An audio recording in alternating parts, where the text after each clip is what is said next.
Ladies and gentlemen, it is my deepest honor and privilege to welcome you all to the 2025 Philomathean Society Annual Oration.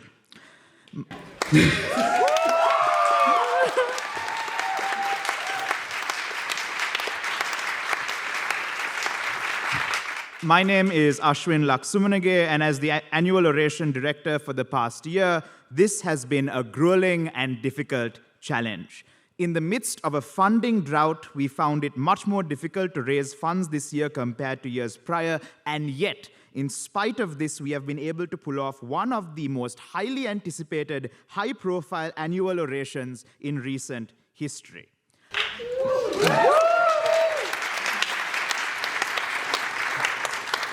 Before going any further, I would like to thank our fantastic partners, without whom this event would have been completely impossible. First and foremost, our event co-sponsor, the Andrea Mitchell Center for the Study of Democracy. The Andrea Mitchell Center for the Study of Democracy aims not just to promote, but to understand democracy. Global in its outlook, multifaceted in its purposes, the Mitchell Center seeks to contribute to the ongoing quest for democratic values, ideas, and institutions throughout the world.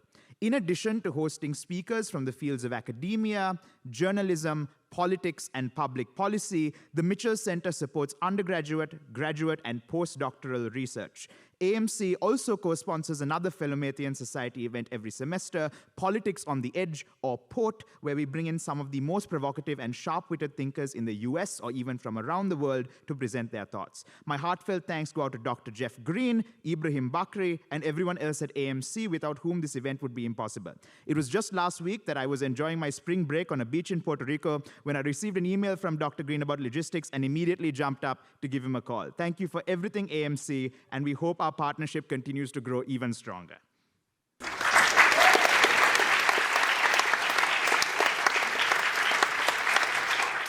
I would also like to give a huge thank you to our other partners, the SNF Paideia program and Dr. Daniele Lorenzini and Dr. Sukena Hirji from the Philosophy Department for their organizing help, the Wolf Humanities Center, Penn English, NSO AI, FYE and SYE, Penn History, Benjamin Franklin Scholars, specifically Dr. Kim Bose and Adri Makrina, Spec Connaissance, Spec Fully Planned, the Reese Department and Dr. Kristen Godsey, SKEW, Penn Traditions Alumni Engagement Fund, and SAC. Thank you, thank you, thank you.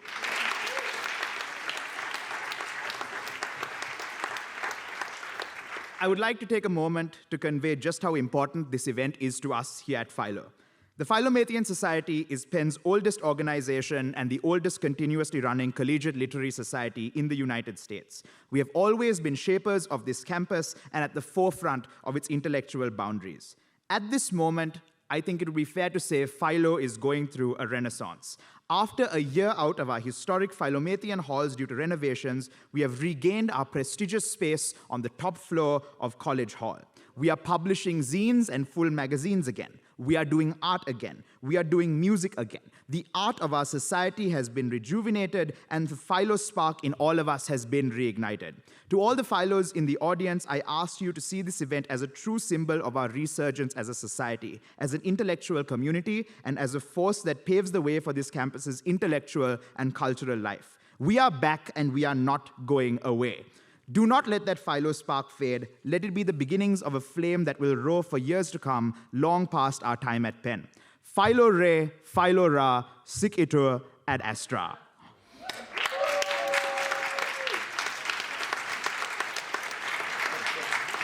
Lastly, I would like to thank some people who have made this journey possible for me.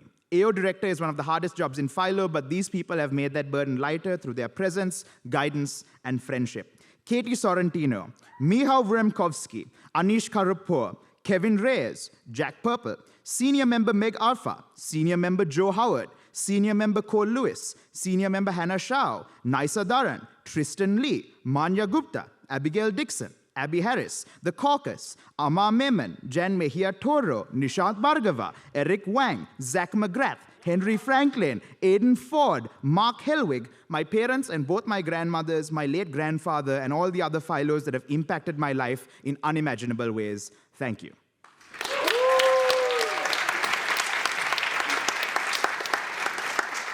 A quick note on logistics. Our speaker, who shall not remain named, just yet, will give a talk for as long as he sees fit. I'm presuming about an hour.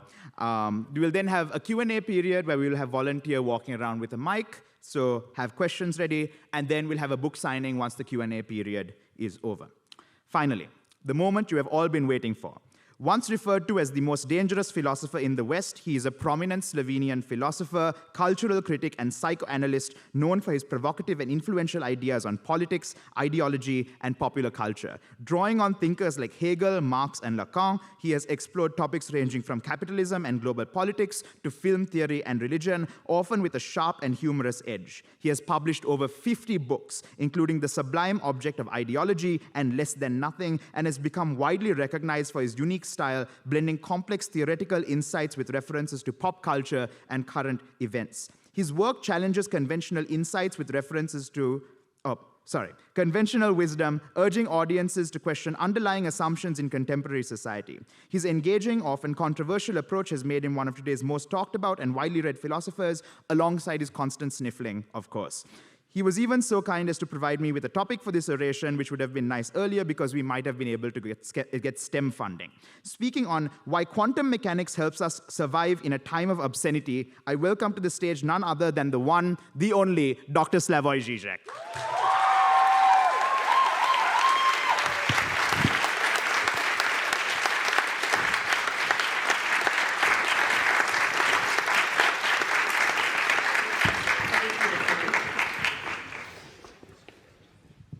I will not lose words in repeating how glad and honored I am to be here. Also, as a warning, some of you may be a little bit disappointed because I know it's getting so boring, expected to engage in some dirty jokes or whatever, but we live in a very sad time.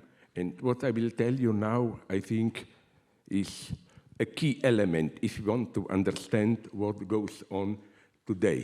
Remember, when was it? 5 years ago, or when? The 6th of January. My leftist friends were crying. You remember when the Trumpian crowd entered Congress. They said, what's going on?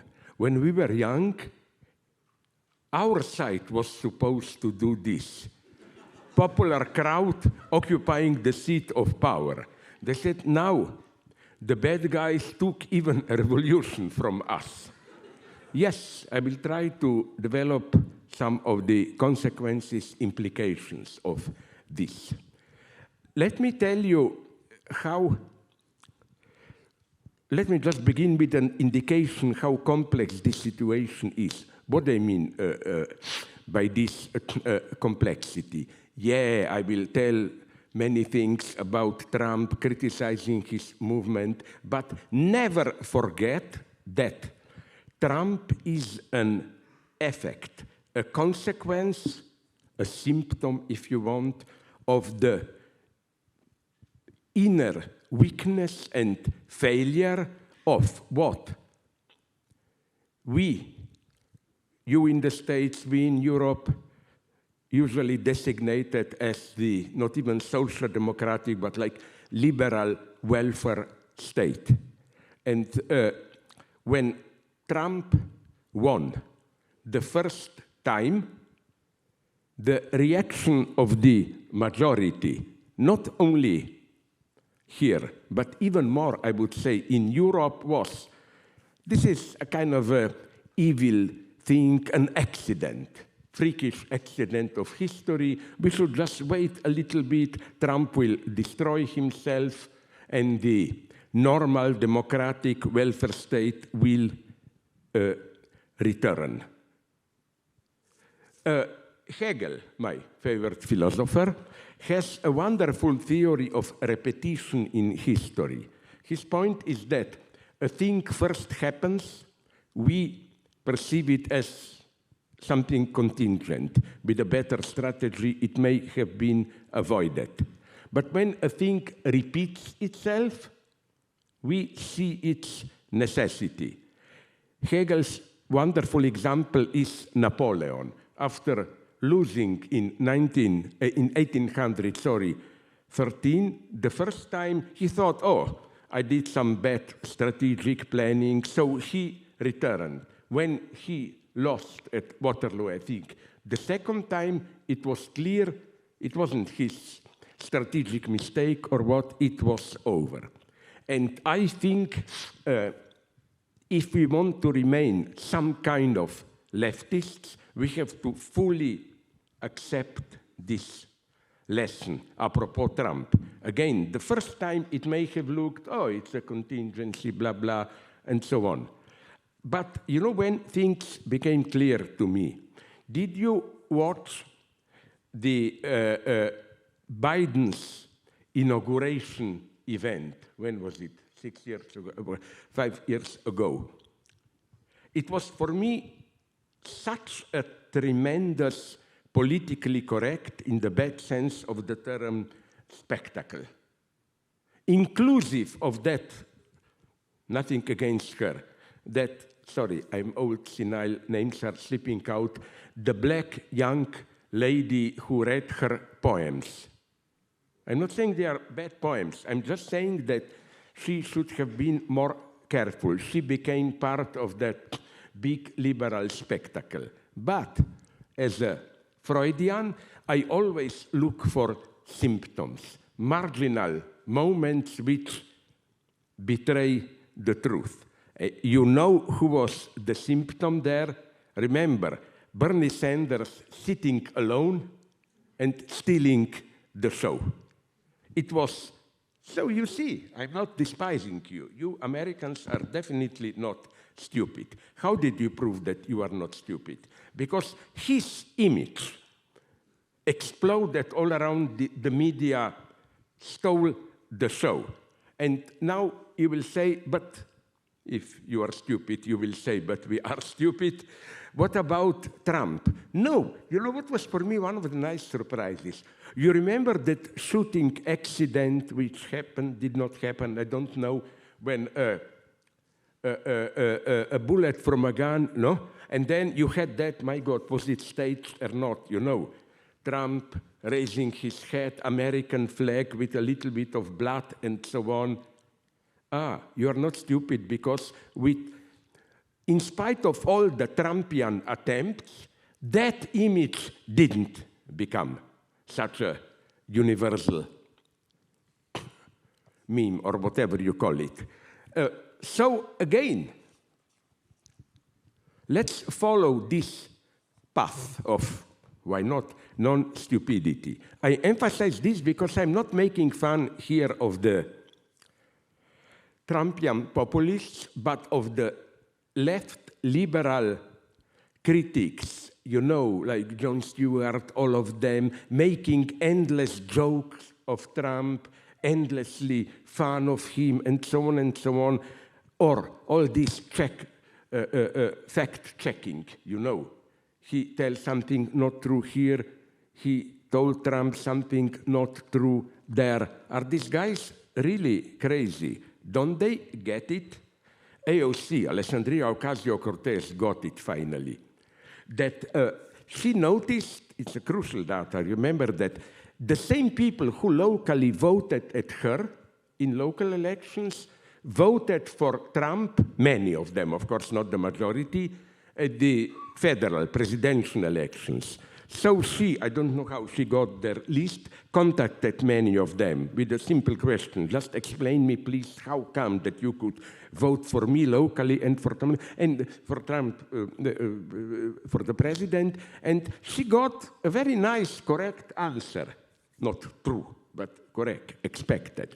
It was that what you and Trump share is that you don't seem to be a trained puppet, you know, like, unfortunately, with Kamala Harris.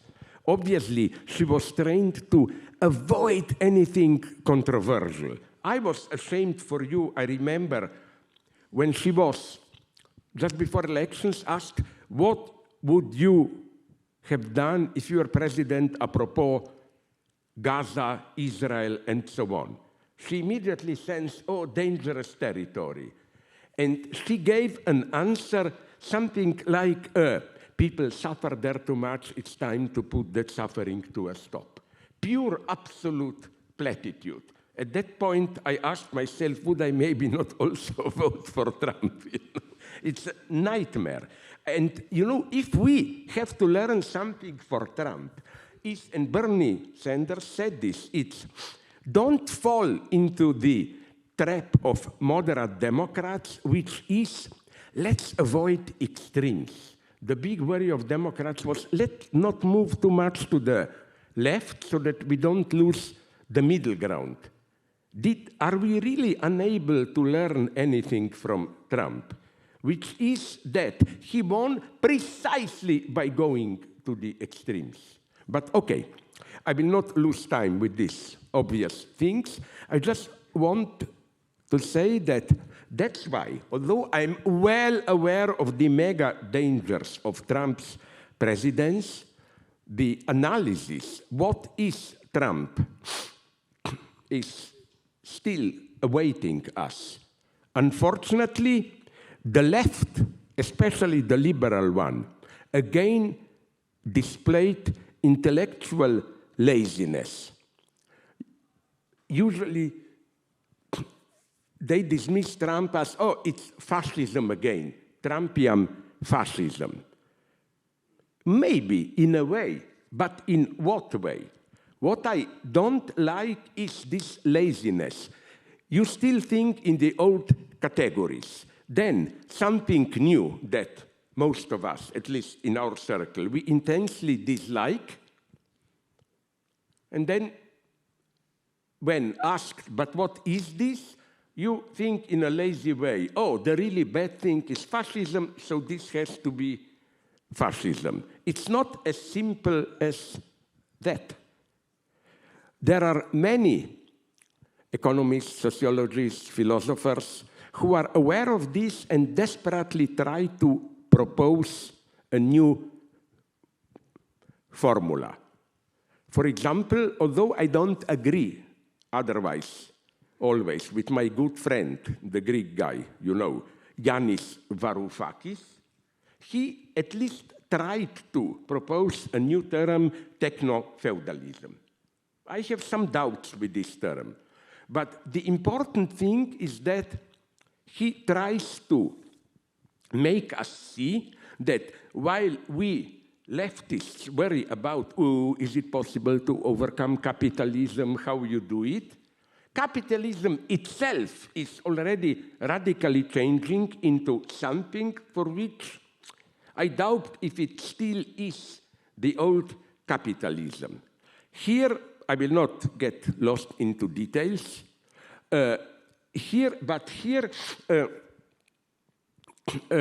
Concerning this capitalism, I would say with all my support for feminism that it should also again rethink in terms, since in the standard feminist view, the mega bad thing of the past is patriarchy, so when women are oppressed, not only women, it must be patriarchy. Maybe in some very mediated way. But I'm following here Theodor Adorno, Frankfurt School guy, who already in late 30s wrote a text where he clearly states, whatever Hitler is, he is not a paternal figure. He is not a father figure. And similarly, although I don't put them in the same league, it's totally different, of course, I would say, no, even, okay, on the opposite hand, Stalin was definitely not a paternal figure. And I think also your Trump, he is not a paternal figure in the usual sense. Maybe if you stretch the term, Trump comes close to something that Freud calls this primordial obscene father, all-enjoying father. But it's not father as the bearer of social authority. And especially if you want to understand a person like Elon Musk, I hope we agree, whatever he is not a paternal authority. I think even now I will propose to you something I like to play with, a truly obscene definition. You know, Marx,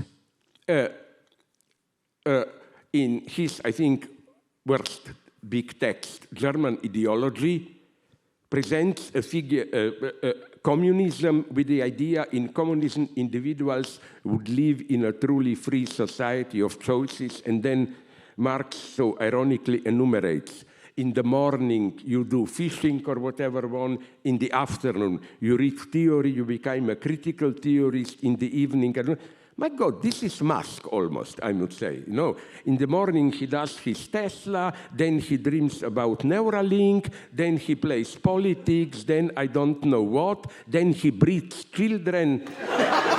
Doesn't he have like 13 children by as many women as that? So what I'm saying is that, now I will be really evil. These are my doubts about the 68, so much celebrated, more in Europe than with you, 68 rebellion. I think the way this rebellion was, at least in Europe, incorporated into the system, this was something incredibly successful. In Paris, I remember, I was very young, but I was already there in 68. Protesters had three big demands. End of this, for this manual, boring, repetitive labor, then sexual liberation, and then end of alienated university, up there, elitist education. And they, in some perverted sense, got what they wanted.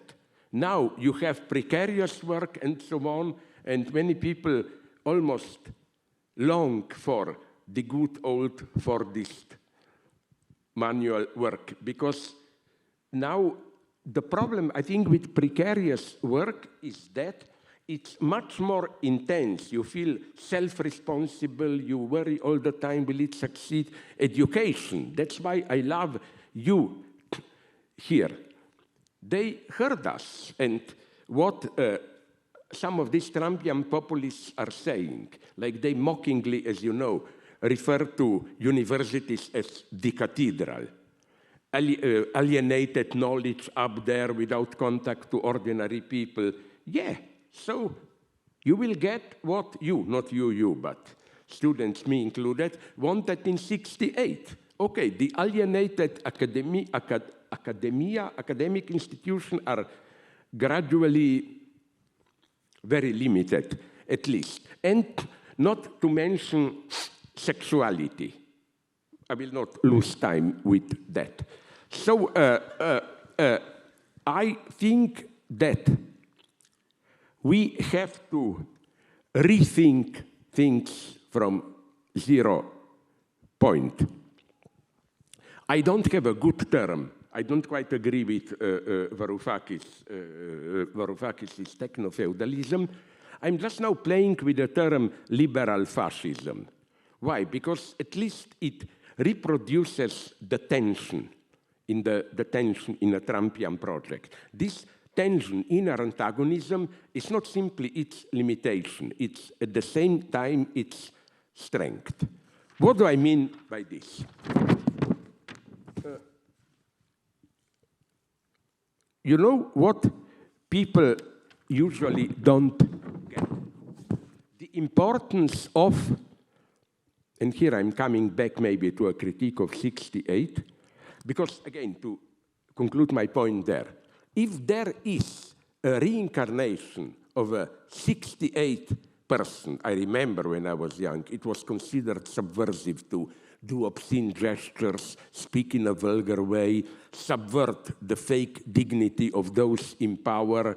Yeah, and now we have the power itself speaking in such obscene terms and so on. So I think this would be my first very superficial approach to Trump.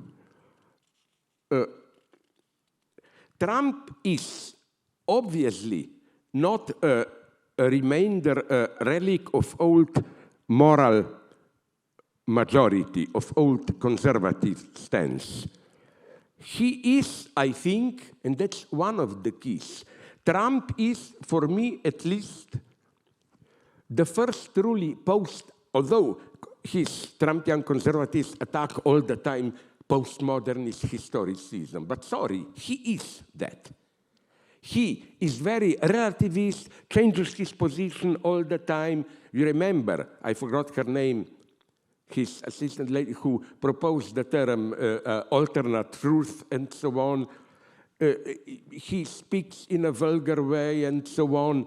So I think that this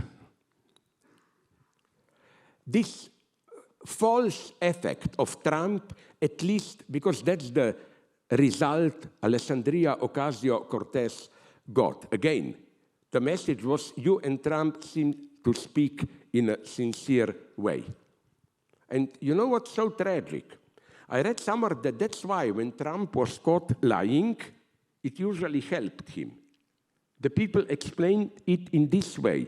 At least by making mistakes, it means he is not totally controlled, but advisors, he brings it out. Now comes my first, let's call it, theoretical point. This is, at a superficial level still, one of the antagonisms for me of the Trumpian universe. It pretends to be almost, in the Freudian terms, the end of repression, Verdrängung. You bring all the dirt that is in you out. But the catch is that the effect is not that of liberation, but even an effect of much worse repression. That's lesson number one. And I think, I will try to explain you why, I think that this is something that Freud was already aware of when he said that nowhere is the unconscious more out of reach than in perversion. This goes against the spirit of 68, which was the French term jouir sans entrave. Enjoy fully, this Elon Musk for me, enjoy as the ultimate 68 figure. Enjoy fully without obstacles and so on. No, what you bring out in this way are the dirty fantasies, which are mystification at its most radical. That's why, I remember it, this was what was wrong in 68. I remember when I was young, this was the hidden anti-feminist dimension of 68. The idea was to mock hysterics. Hysterics are confused, they want something, but they don't want really to get rid of it. As they say, they criticize the master, but with the wish to get a new master, while perverts go to the end. As we used to say, what hysterics only dream about, perverts do it. I think already in 68 there was an anti-feminist twist in this, because, you know, perverts are usually men. In psychoanalysis there is a great debate, does feminine perversion even exist at all? But I'm here on the, absolutely on the side of women. It's true that hysteria is structurally, for reasons I will go on now, a feminine stance. But I think that first, hysteria is the, I would even go as far as to say this, the most elementary form of the critique of ideology. As Lacan pointed out, the hysterical question to the master is the following one. In our society, ideology, social symbolic structure, imposes on all of us a certain role. You are a teacher, you are even not, why not, this is systematized. You are a subversive protester, you are a whatever. And don't underestimate the strength of it. When I was in China 5 years ago, they told me we no longer talk about communism. They use now the Confucian term harmonious society. And I asked them, okay, fuck it, sorry. Tell me, please, what is harmonious society? And they told me society in which everyone plays its proper role. Father is a good father, pupil is a good pupil, woman is a good mother, whatever. And then I started to laugh and tell them, you see, in spite of all cultural relativism, what do we know, what the Chinese mean, and so on, I understand you perfectly. In Europe, we call this corporate fascism, you know, because that's the fascist dream. Each at his, her, their, whatever, allotted role. So that's the beauty. This is why I think psychoanalysis is part of every critique of ideology. The psychoanalytic, in psychoanalytic theory, the hysterical question is a question of desire, but not in the sense of, oh, what do I, you know, all this fake ideology of like, I do not really know what I want. Whenever I get what I want, I'm disappointed. No, the hysterical question is, others, society wants something from me, but why am I what you, ideology, really usually patriarchal authority, what you claim that I am? And this is for me the fundamental feminine question. The oppression tells you, till now it's get all confused, I know, play a proper feminine role. And the counter question of you should be, why am I what you are saying that I am, that role that I should play? Perverts don't have that problem, which is why, and this is a wise insight, Lacan said already in late 50s, early 60s, that far from being subversive, truly, perversion is always needed for power structure to reproduce itself, to function. Because, as I developed in my book, Surplus Enjoyment, I don't have time to go into it now, you know, every power structure at some point reproduces that. It's a very simple joke, but one of my favorite jokes. You know, some group of investigators come to a primitive tribe, so-called, and asked, because they heard this rumor, are there still cannibals among you? You know what's the answer they got? No, we ate the last week, you know. That's how our societies still work. Legal system needs illegal, some form of violence to reproduce itself. So that's the first insight. There is nothing liberating in this pseudo-subversive aspect of let's bring your nastiest fantasy, let's bring all the shit out. No, here repression is at its worst. And this is still at a superficial level.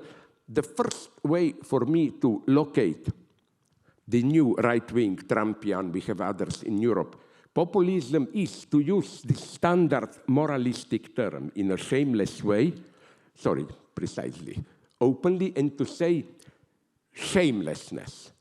I don't want now to talk about Israel, Gaza. We know all the critique that we have. And I don't mean in any way in an anti-Semitic way, because others are also more and more doing it. You know what was for me one of the most depressive experiences when I followed Israeli politics? We know all regimes, I'm a pessimist here, torture people in unspeakable ways and so on. But I was quite surprised, look into my last book, I quoted there, give exact references, This was for me one of the most depressive scandals that I can imagine. Half a year ago, some guys, guards, honest guards, Jewish, escaped from a prison south of Jerusalem and brought even some video clips out from shot by their iPhones of what Israeli guards there are doing with Palestinian prisoners. Like, one thing is confirmed. They were torturing Palestinians in such a way they were putting big iron sticks up their asshole, but sticks in which there were blades, needles, and so on, and they put them in, and, well, at least a dozen of them died from bleeding. Now, here I say, sorry for a bad joke, okay, why not? They are all doing it. But what really depressed me, and you find sources, just, I don't want to bore you with it, clips. Then there was a debate in Knesset where the large majority defended this. Says, no, those who are fighting terrorists are our heroes. Whatever they do, it's fully justified. Another thing similar. You remember in November of the last year, there was a big soccer, European football match in Amsterdam where thousands came from Israel to fans, allegedly, and they demonstrated there, and again, you find them easily on the web. Thousands shouting, among other things, there are no schools open in Gaza because we killed all the children, and so on. So you see what I am aiming at here. I'm aiming at this open obscenity. Those in power no longer even feel the need, which is, I always say, hypocrisy in these matters is better than openness. Because hypocrisy at least allows a minimum of criticism. You can embarrass those in power to say, wait a minute, you talk about human rights, look what you are doing. No, in the new state of things, they mockingly admit it in advance. And this, again, brings me to shame. Now it's translated into English, Lacan's seminar, The Other Side of Psychoanalysis, from 69-70, which is his answer to 68. And Lacan says there something very interesting. He doesn't play this game of, you know, you want total liberation of sexuality and total protest, social disorder. He said, your buffoonery may cost you dearly. You are subverting a master, maybe the new master that you will get will be even worse than the previous one. They thought that by their obscene acts and so on, being subversive and so on, they are destroying the structure of power.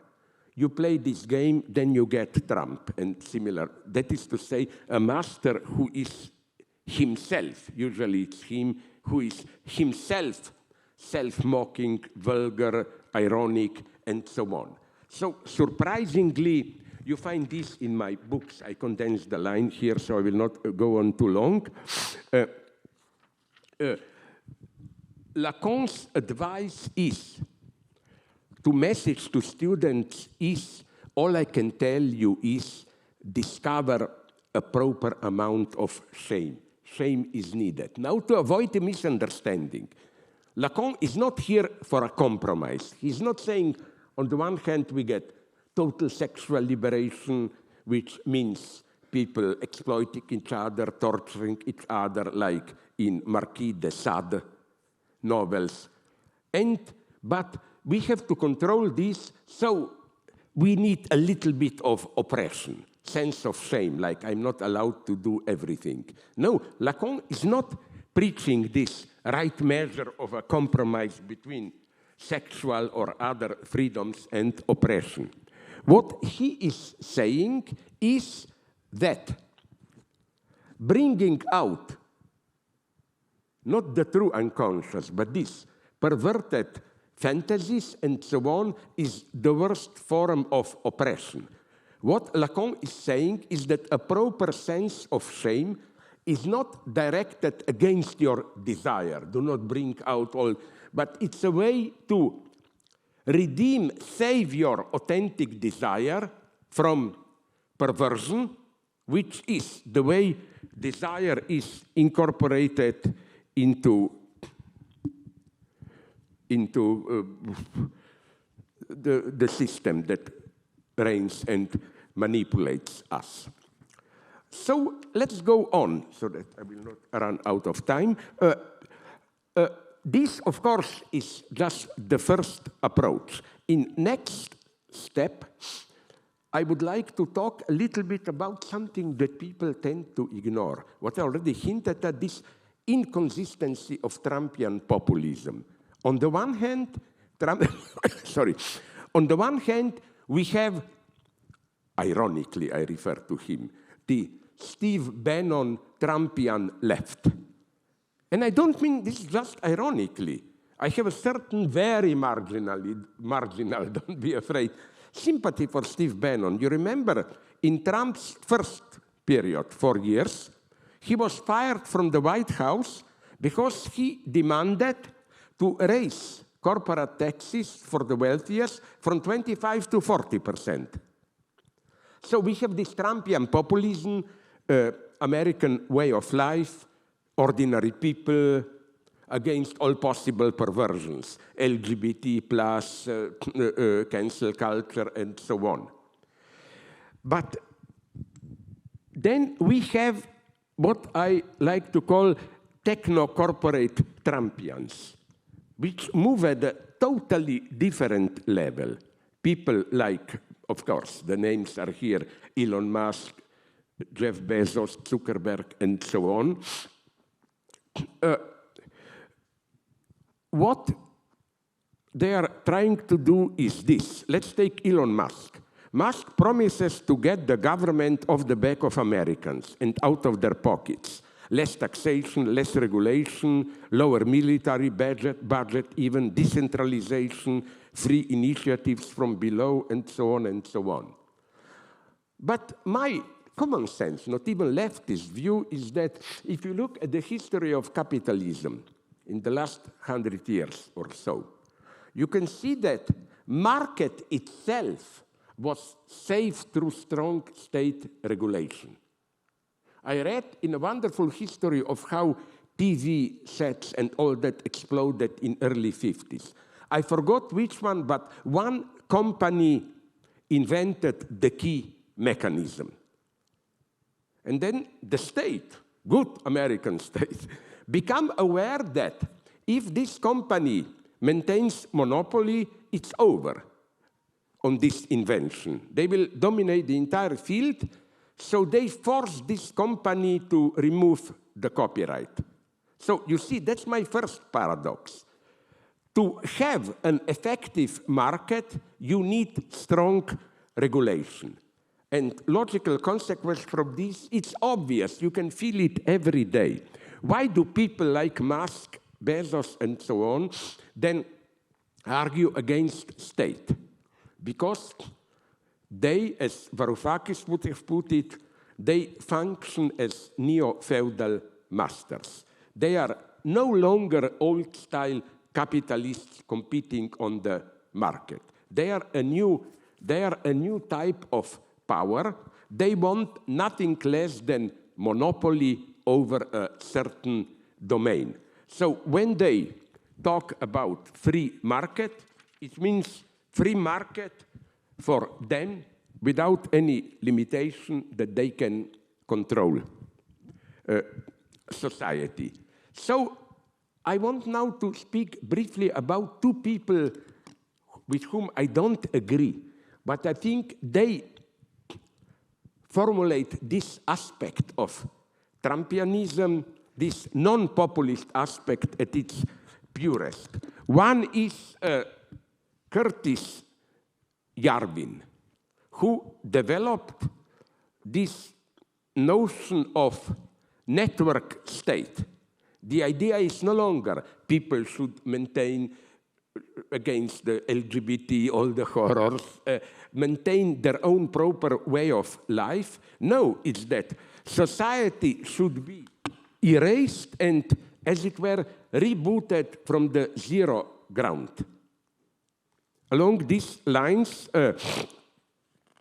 for example, Srinivasan, in his book, The Network State, How to Start a New Country, thinks that the only way to save not our way of life, but whatever, our societies, is to first locally, through special territories and so on, allow big corporate companies to construct from 0 point a new form of state. Now, you will say, I don't want, again, you find all this in my last text. I'm just, what I want to say is that you see how far we are here from standard fascism, which is, let's maintain German, American, whatever, way of life. No, they want to erase it all and start from a 0 point.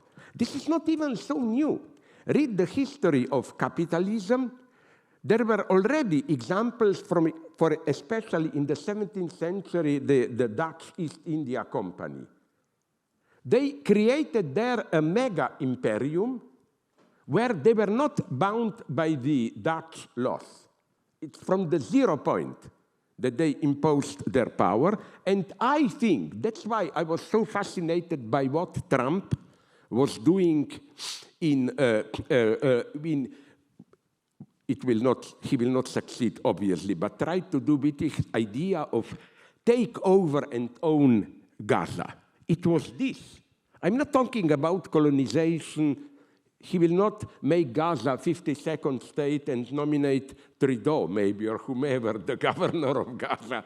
No, but this idea was, throw out the natives, 0 level, and then build from 0 a new form of state. Okay. I try to be as fast as possible, so let me recapitulate this tension, even at a more radical level, that runs across Trumpian ideology. On the one hand, do you remember how Trump, in his inaugural speech, a couple of times referred to 2 key notions: common sense and sanity. This is the populist Trumpianism.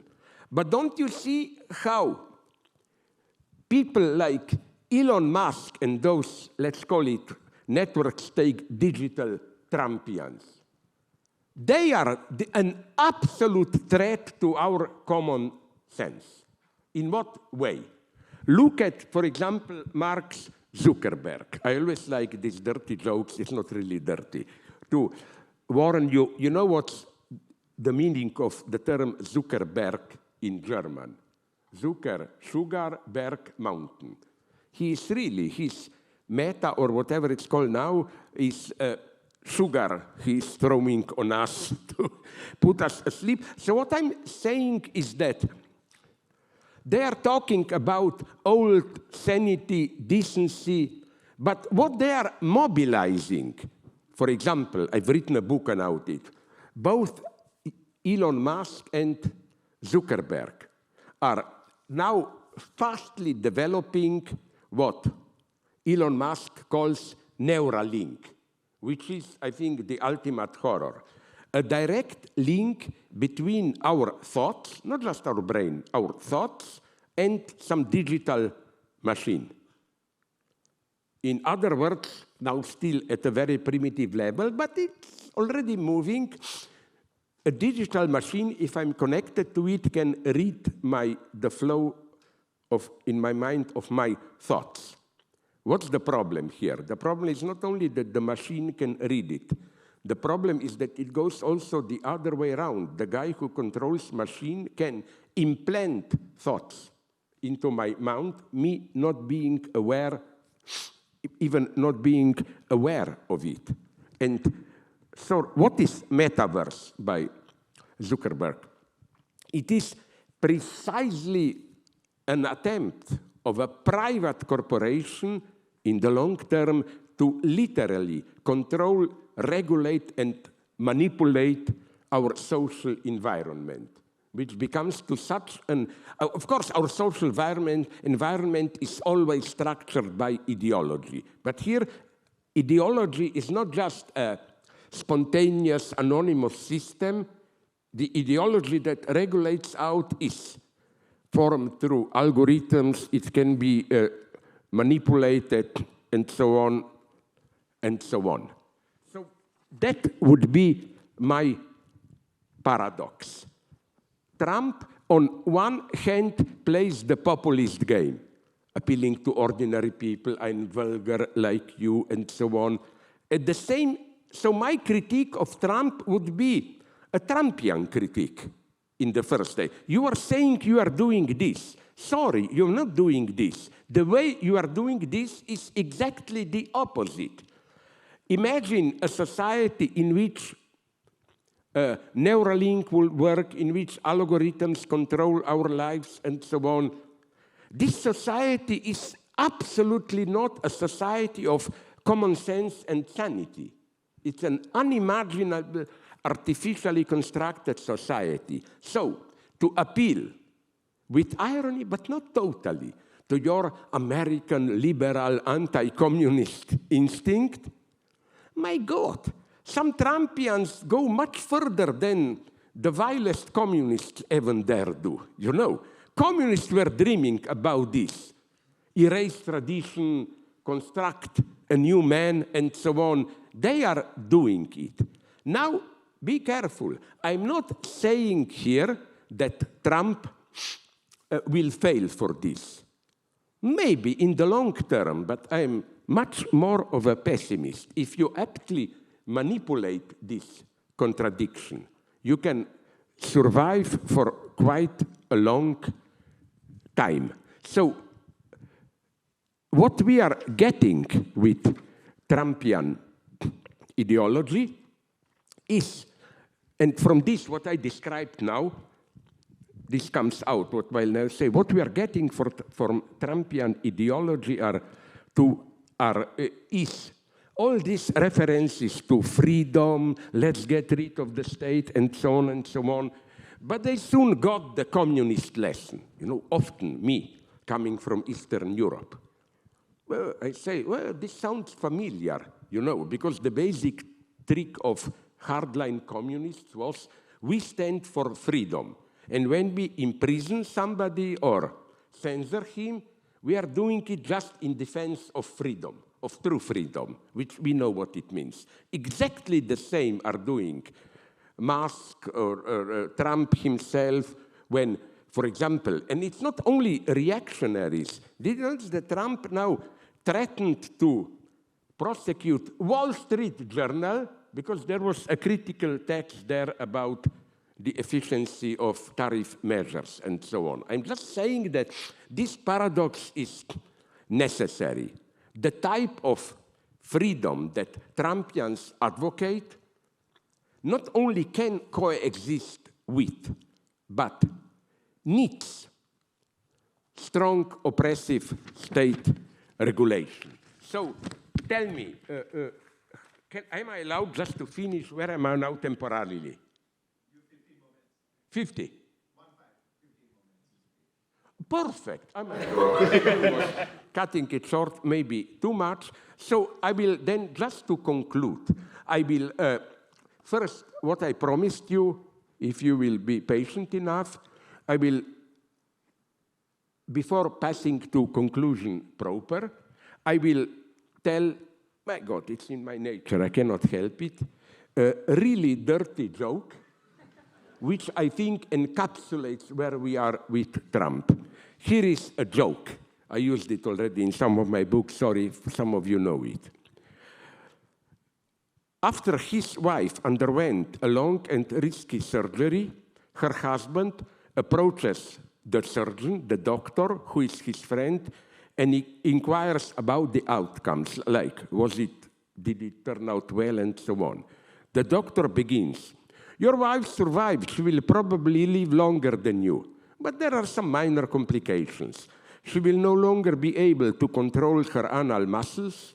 so shit will drift continuously out of her anus. There will also be a continuous flow of a bad-smelling yellow jelly from her vagina, so sex is out. Plus her mouth will malfunction and food will be falling out all the time. Of course, the husband gets more and more worried, his look, and then I like this obscenity. It's a critique of male. Seeing this worried look, you know what the doctor says? Don't worry, I was just joking. Everything turned out okay. She died in the first 10 minutes of the operation. I can imagine the same thing with Trump. This is how he will explain his reign. Our democracy is well and alive. There are just some minor complications. We have to throw out millions of immigrants, limit abortion, make it de facto impossible, probably use the National Guard to crush protests, and so on and so on. So you get more and more worried, and then Trump turns towards you and say, don't worry, I was just joking. Democracy will quickly die under my reign, and so on. And I think in some sense we know it. So what we have to do here? As you already guessed from my beginning, first concerning shamelessness and so on. Why not doing this? I'm provoking you now. You'll find it problematic. Why not say that if the new obscene conservatives took over obscenity and so on, why should we not took over moral majority in the very naive sense of referring to the common sense of decency and so on? Now, you will say, I'm dreaming. No, I'm not. Here, I would refer again, I'm also critical of him, but look at him now as a figure, to Bernie Sanders. Trump, as already said, is officially neoconservative, American values, and so on. But he is a living obscenity. Just remember all his stuff about grabbing the pussy, about I don't know what. Bernie, who is more critical, look at him as a person. Isn't he just a common, decent man? No dirty words, respective, and so on. So that would be my first point, but it gets more complicated. We are in a difficult predicament. The world now is, I believe, we may disagree, on more than one level approaching a catastrophic end. First, we have politics. I think Trump is just one of the tendencies of what I try to call the bad BRICS. You know, BRICS. Brasilia, Russia, India, China, and even South Africa and others joining, present itself as a new multipolar world order, no longer just under control of American or Western imperialism. I think that we are now getting what BRICS will probably be in all reality. And my reproach to Trump would have been, no, you are making United States just one of the BRICS countries. Why did Trump immediately found common language with Putin?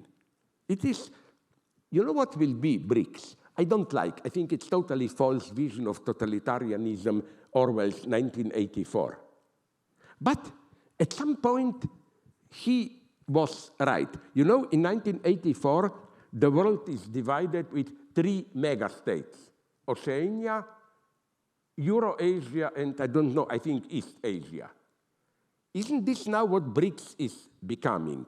3 mega powers, United States, Europe disturbs the image here, Russia and China, each with its own domain of influence. And that's where I see the deal of Trump with Putin. Okay, you get Ukraine, maybe Baltic states, whatever you want.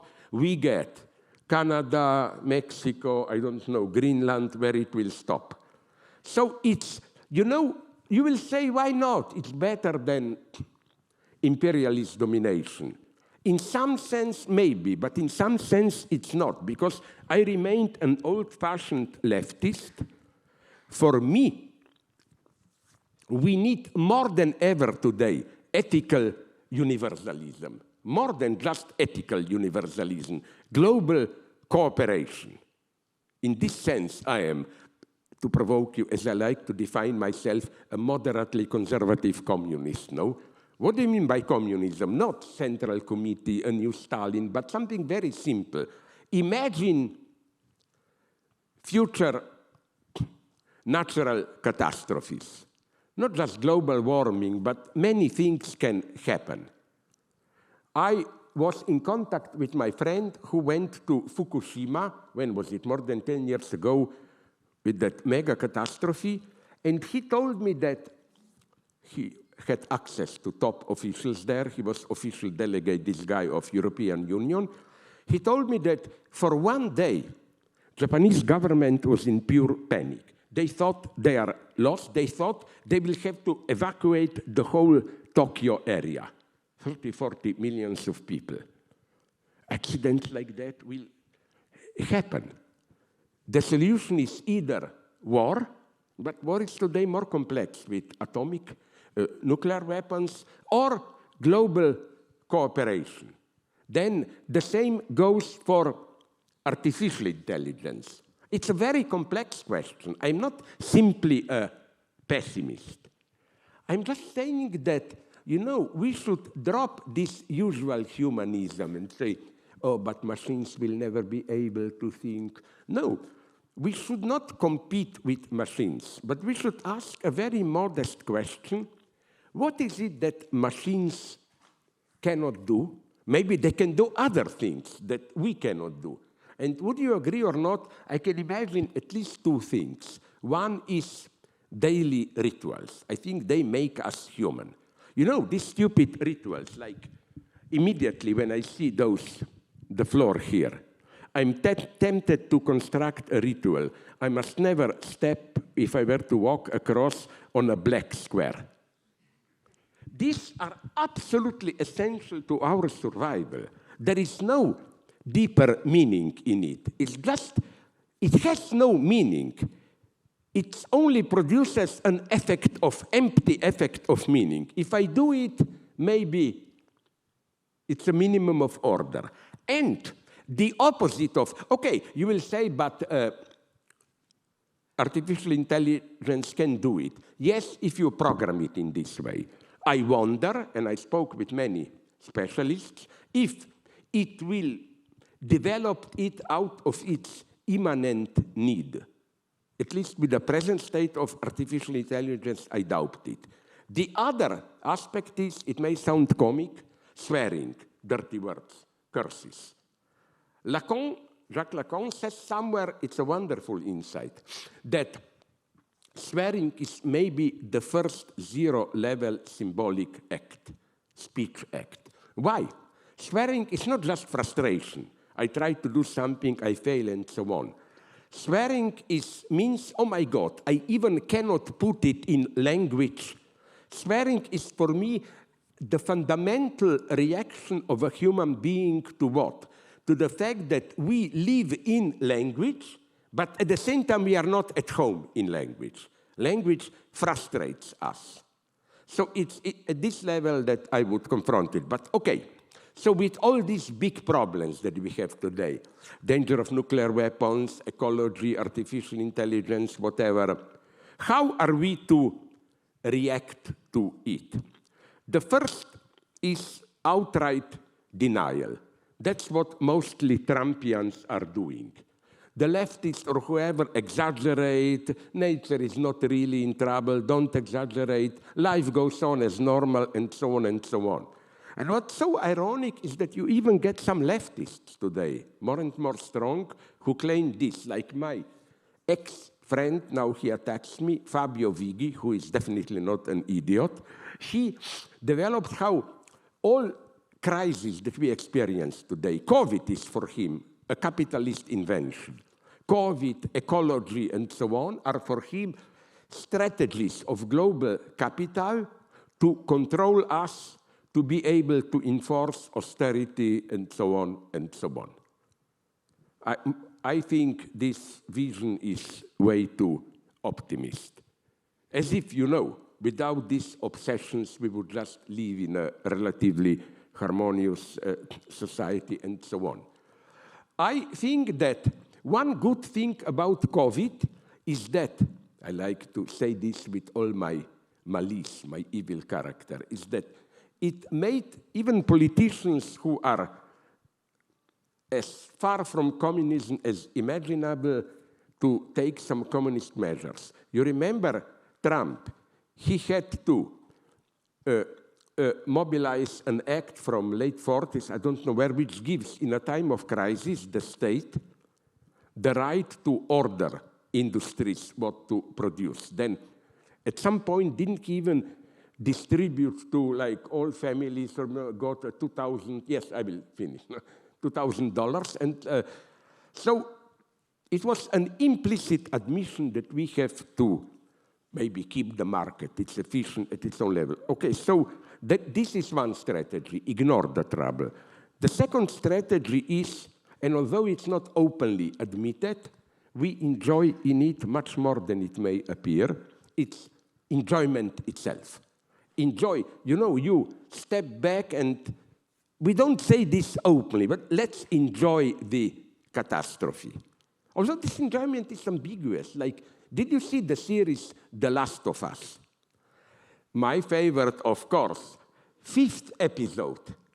The two guys, that is to say, the elder man and the young girl, come to a city where everything functions smoothly, and they say with surprise, my God, but you live in communism here. And the guy said, look, what's wrong? Yes, of course, we have communism here, you know. So I think that maybe strange things will happen here. But nonetheless, we have to avoid this fascination. Now, I really am coming to an end.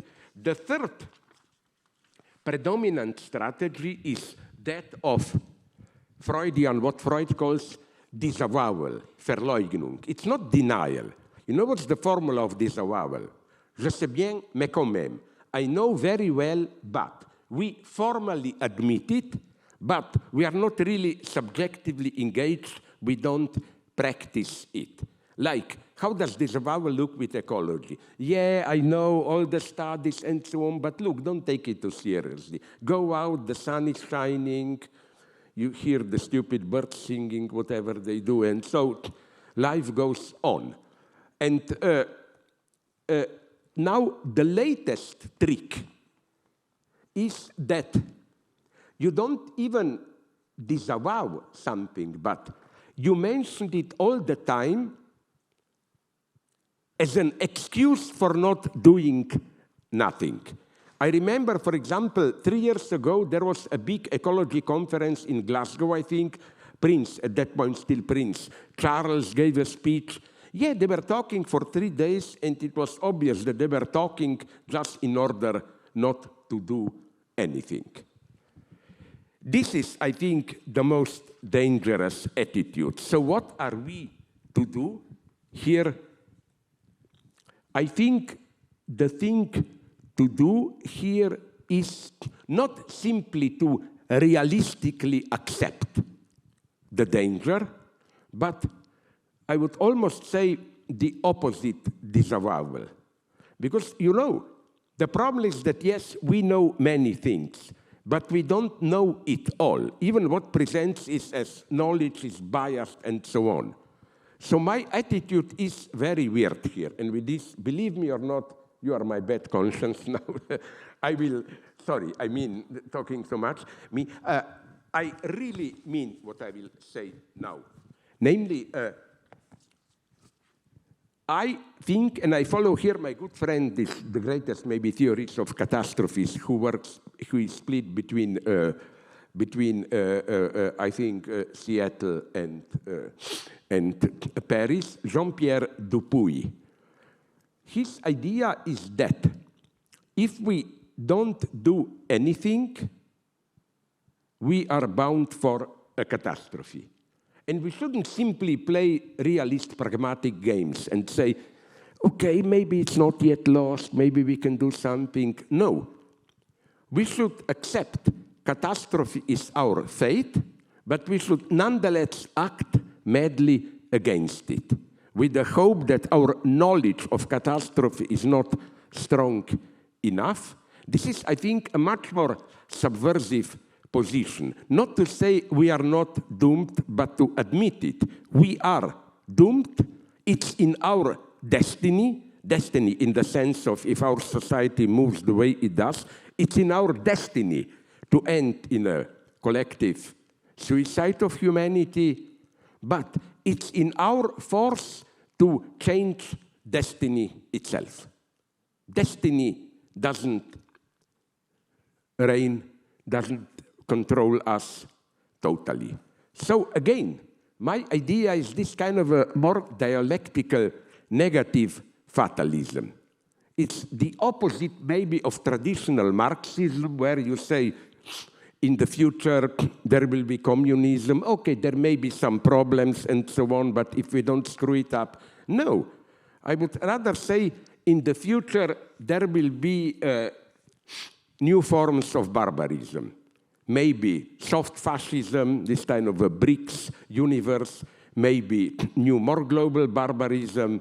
And even if we don't see a clear way out, we are not helpless. We should mobilize. I'm sorry if I was too long. I'm very grateful for your attention. Thank you very much.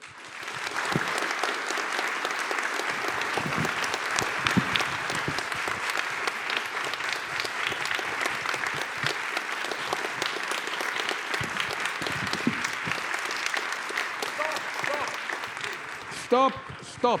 Now, I usually say this when I get the applause. You are talking with an old Stalinist. So he'll say if you applaud, people like me will get in power, and then you will have to applaud. Otherwise you will not. So keep the energy for that time when you will be obliged to applaud. Thank you, everyone, so much for your attention. We're now going to have a volunteer walking around for a quick Q&A portion for about 20 minutes. So if you have a question, please stick your hand up. Please control me, because I tend to give too long answers, you know. So I give you the right to cut me short.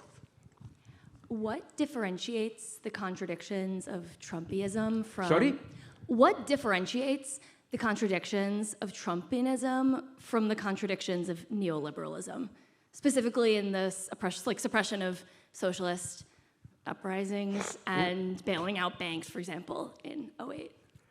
My point was, first, I don't want to bluff more than necessary, which means that I admit it, I'm still searching for a correct definition. Like, again, as I hinted at, Varoufakis is onto something. But I have one big problem in feudalism, the way we know it. The whole point is that you don't experience yourself as free. You have a feudal master and so on. Today's unfreedom is much more dangerous because, it's my old formula, I repeat it too much. The most dangerous unfreedom is the unfreedom that you experience as freedom. You know, what can be more free than just surfing on the web, do this, that, and so on, but there you are already controlled, manipulated. So what I would say is that what differentiates Trumpism from traditional liberalism is the way it... What I would say, okay, I will go a little bit into theory, I cannot avoid it. I developed this together with Varoufakis, he did, I reapplied it. The key for me, for what goes on today, is the privatization of commons, not in the Marxian sense, where in the early 16th, 17th century, there were big commons, forests and so on, they were gradually privatized. But when they were privatized, they simply were not any longer commons. Now you take somebody like Bill Gates, Musk, and so on, they, Musk with his digital control and so on, they privatized commons which still remain commons. So they, in some sense, exploit not only us, but also small capitalists who have to compete on the market. They, in some sense, control, regulate the market itself. Look at Amazon. Amazon or Uber and so on. These are typical new companies. They claim we are nothing. We just mediate between offer and demand, but they control the entire space. So this would be one aspect, at least. The other aspect is, again, I think that with Trump, you get liberalism at its extreme, which, sorry if I sound speculatively Hegelian, liberalism at its extreme, which already self-cancels itself. Like, for example, at the level of the press, but the same thing are going on in production, capital, and so on. They all the time talk about, you know, diminishing the state, firing half of them, and so on. But don't forget that under Trump, under the pretext of diminishing or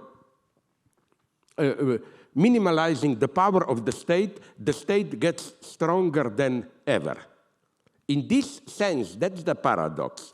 We get a radical liberalism, so radical that the public space of freedom itself is disappearing. And that would have been maybe one of my definitions. The, under quotation mark, a thing which was good about traditional liberalism. And even people with whom I don't agree, like Jürgen Habermas and so on, knew it, is the great discovery or invention of modernity is the public space, which is not state. The public space in its distinction from state. The great philosopher here for me is Immanuel Kant, who in a wonderful way distinguishes between private and public use of reason. But you know what is for Kant private use of reason? Not we privately. It's when use of reason is subordinated to some social or state needs. For example, for Kant, faculty of law, theological faculty, and others, they are private use of reason because they serve a certain specific goal. Strengthen religion, strengthen law, rule of law, and so on. While for Kant, public use of reason is, up to a point, this is not part of some curriculum, we here have now public use of reason.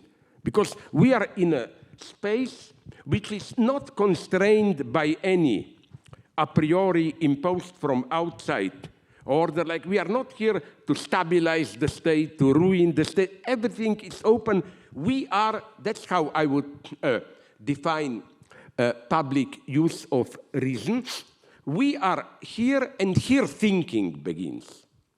We are here not to screw things up, but to question the very presuppositions of what state or market or whoever imposes on us. Like an example, I was involved in a debate in France, I don't know how many years ago, where a psychologist employed by the state comes and says, we have disorder in Paris suburbs. Please, we await you, scientists, psychoanalysts, to give us instructions. How do you control a wild crowd? How to prevent rage from exploding? And all of us exploded instantly. Sorry, we first want to question, is your formulation of the problem correct one? You know, thinking begins not by offering solutions, but by asking, yes, we are in deep shit, of course, but often That's the ABC of critique of ideology. The way we perceive a problem is often part of the problem. And the first step in solution is to change, question and for this, the space was open. That's what I openly admit in traditional liberalism. It was self-questioning all the time. And in this sense, I'm here to annoy you.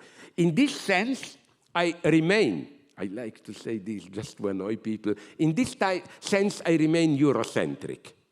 Because in spite of all the bullshit and so on, there is something, I would say, unique about European Enlightenment legacy. In spite of, and I did my homework, all the hypocrisies, secret racism hidden beneath a universal forum, European Enlightenment is motivated by permanent self-questioning. Look at the topic of human rights. I know, I'm not an idiot, that human rights were at the beginning not openly but de facto the rights of adult white men with a property, not poor. So there were many who were excluded. But then it began to move. You know, Mary Wollstonecraft and so on, then women said, sorry guys, why not us also? Then, for me, the event, which I always read it as the repetition in the sense that I referred to repetition at the beginning of the French Revolution, Haiti Revolution. Blacks, that was the greatness of the Haiti Revolution. It's not regain our traditional way of life. No, it was open challenge to French Revolution. We could be more egalitarian, enlightened people than you are, you, the French. So, again, in traditional liberalism, with all its secret oppressive contents, the space for this was open, and I claim this space is today closing. You decide who is. But I noticed something, I must annoy you as a friend, that you privilege the right side, no? Of the hall, I mean here, no? Sorry, cannot resist it. So give some chance to the left here. No, please, go on, do it, let's not lose time. I didn't mean it like this directly, sorry. Sorry. So I'm very interested in the idea that you developed in Enjoy Your Nation as yourself, that postmodernism was the subjectivity of late capitalism. And what you're saying now is that postmodernism has given birth to liberal fascism. That's what you're calling it. Yeah. So what happened? What was the moment? Where did it start to shift? Like what was the process through which this incredibly subjective, amorphous, socially constructed universe gave rise to the kind of insanity that you're talking about? Why was that a particular breeding ground? At first, I will not bluff more than necessary, which means I will now not pretend. You know, the disgusting, arrogant way would be to ask you, I have an answer in my book, read it. No, I don't have it. What I would nonetheless say, what I would nonetheless say is that, as Fred Jameson developed, although I don't always follow him in detail, here he was right, with this idea to ground postmodernism in a certain stage of capitalism. And Fred develops it in a very nice way, claiming that, this is a very formal definition, that if we have modernism, as long as tradition is in some sense alive, and modernism defines itself with this tension. Tradition is still an oppressive force, we should go furthermore. But with postmodernism, this historical tension disappears. That is to say, different forms of tradition are simply incorporated at different modes of life today.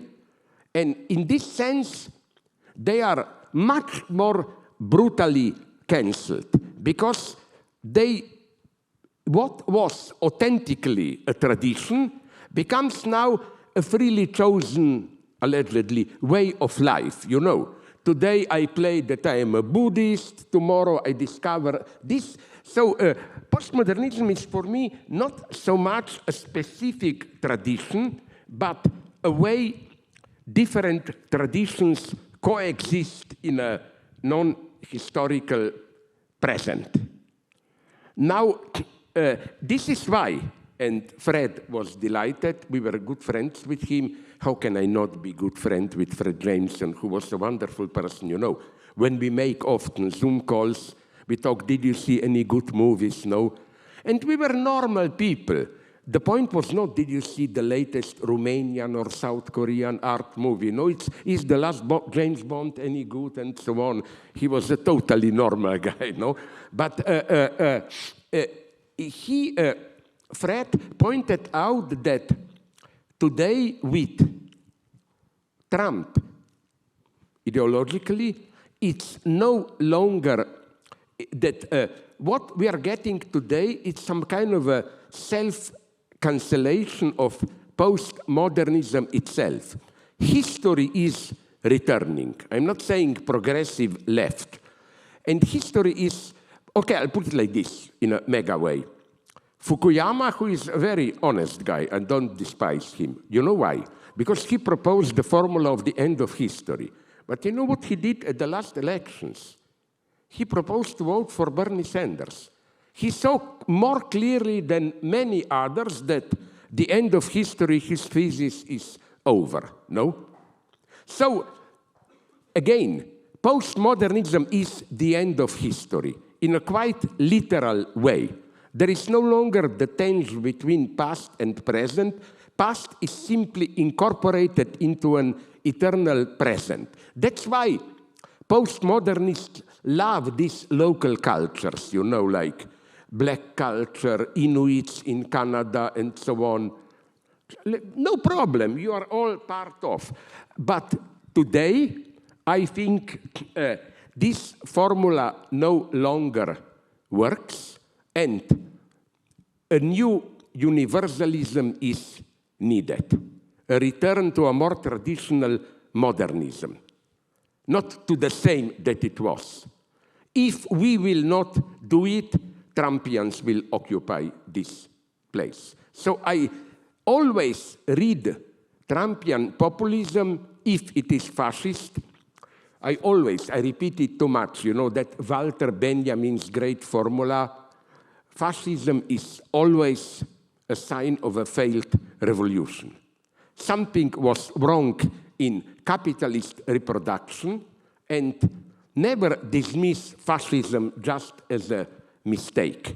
Always beware that fascism, I will say something horrible, I like to annoy you. Fascism is communism insofar as it can be imagined within the existing capitalist order. And I mean this seriously. I already used this in my talks last days here in the United States. Listen, I recently read a book which made me enthusiastic. A book about how banks functioned in Nazi Germany.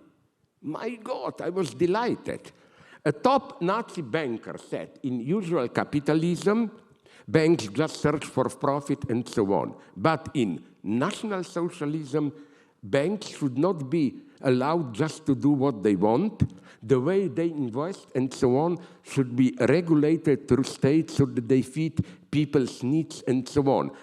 Even many leftists don't dare to say this today. So my first reaction to fascism, what people say new fascism is, be careful. Here I agree with Ernesto Laclau, who hated me at the end, but I still appreciate him, who emphasized that fascism is not an ideology with fixed elements. It's that many elements of fascism were taken from other traditions. Fascism is just a specific articulation of these elements in a specific way, based on racial exclusion and so on and so on. So let me give you a superficial but plastic example. If you are an ordinary liberal, what's for you the most visible horror of fascism, at least Nazism? You know, thousands marching on the street with this in military order. Ho, ho, ho. You know where Nazis took this? From Social Democrats. Literally. The Social Democrats in Germany developed these public parades around 1900 and so. So don't leave too many things to fascists which are not necessarily theirs. And I would even go as far, now I'm really provoke you, as to say, you know, when you say today to a liberal, people should be allowed their specific way of life, you already see how behind your back they say, oh, neo-Nazi, fascist, or whatever. Why? The problem with white males for their way of life, it's not that it's a specific way of life. It's that there is an implicit universal racist dimension in it. Either it's implicitly perceived as higher than others or whatever. So I wouldn't have any, I would say to white people, you want your stupid way of life, have it, but don't implicitly universalize it. This was, I think, the great message of the guy, you work on it, who really I appreciate. He was not a primitive, he was this Malcolm X. Already in Fanon we find this, but then in Malcolm X, you know what this X means? It's a work of a genius. X means we blacks were deprived of our African roots, but I remain X, which means I don't dream of, let's go back to Africa, rediscover. No, his great insight was that for blacks being deprived of their African traditional roots, it gives them a unique chance of being more truly universal than white people themselves, to beat whites in their own terrain. So again, I don't fear, let people enjoy their way of life, blah, blah, blah. That's what I'm critical, I hope you will agree, with the usual white multiculturalism. You know, it has one prohibition. The more you are marginal, the more you are allowed to retain your specific way of life. Like, for example, Native Americans, Inuits, whatever, okay, yes. With white Indians, true Indians, not Native Americans, Chinese, okay, okay. And then you slowly get up. At the end, Anglo-Saxon, no. If you want your way of life here, you are a neo-fascist. But I would say, no. So it's fashionable among these multiculturalists to prohibit your own particular identification. But I think there is a secret racism in it, because all this universal liberal white multiculturalists, by apparently humiliating themselves, like, no, we don't have our way of life, blah, blah, they secretly assert themselves as universalists. They are truly universal. And I have, I'm sorry if you know the story, an experience, really an intellectual, multiple orgasm, a lifetime, in Missoula, Montana, years ago. I was at a debate. There were some white liberal multiculturalists, and there were some Native Americans. And one of them referred to himself as Indian. And immediately the white guy protested. No, you're using a racial designation. You should call yourself Native American. And this guy was a genius. We became friends. The so-called Native American said, no, I don't want to be called Native American because obviously it involves another racism. What Native American means nature. So what are you, cultural Americans or what? And he said, beautiful formula, I much prefer to be called Indian because at least my name is a monument to white man's stupidity, who coming here thought they are in India, you know. Don't underestimate, this is why I always get in problems, because I'm spontaneously in my jokes all the time a racist. But the measure of friendship for me is how all my black friends here accept this and reply with the similar racist jokes. The only one who worry are the white liberals, who tell me, how do you know you will not offend them, him? And I said to them, how patronizing is this? As if black or native are, you know, poor innocent people. No, they are not idiots, my God. They have an incredible sensitivity of when an apparent white anti-racist is really patronizing them.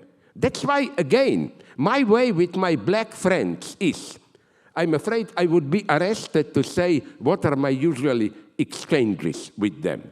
But the message is not a racist one. The message is we truly appreciate each other. We are such friends that we are allowed to say all the dirty things and it will not hurt us. So I claim there are exceptions. If I see a dignified old lady, I will not say certain things. But can you imagine an authentic openness towards the other without an exchange of obscenities?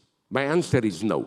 It's only through an exchange of obscenities that you, what I cannot by call, establish an authentic contact. And again, I'm aware that it's not a simple game, like I meet an old dignified lady, I will not tell her, old bitch, do you want me to fuck you up your ass? No, I know, you know, I know.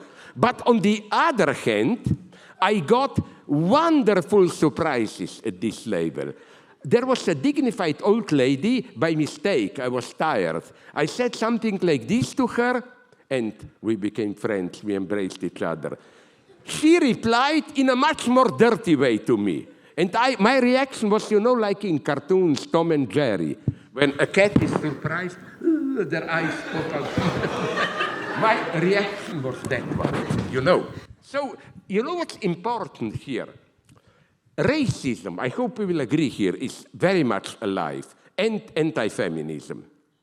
But it's not so much the explicit statement, it's the daily practices where ideology reproduces itself. For example, to provoke you again, I oppose those generally TERFs, trans-exclusionary, but at one point I sympathize not with them, but with one point.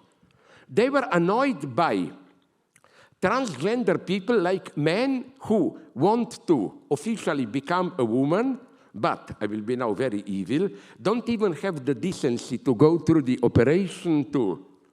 But, you know, you put some lipstick on, dress as a woman, I want to be treated as a woman. But they pointed out right that, sorry, in our society, being a woman, it's not just this, how you dress lipstick. It's a whole network of very material practices.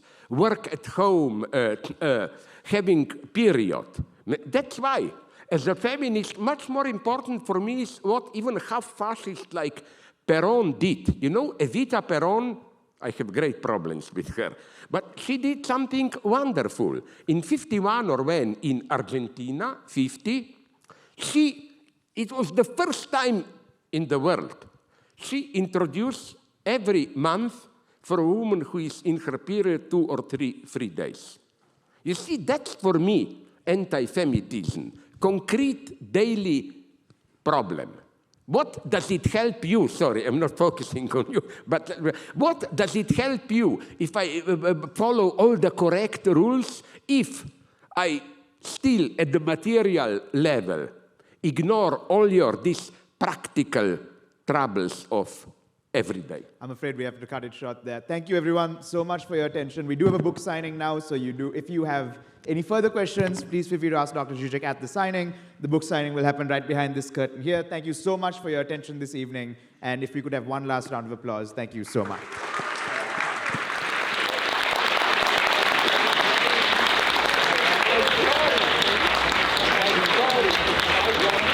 My answer's too long, but to every disease there is a cure. Maybe I can come again at some point here, and we will get more time.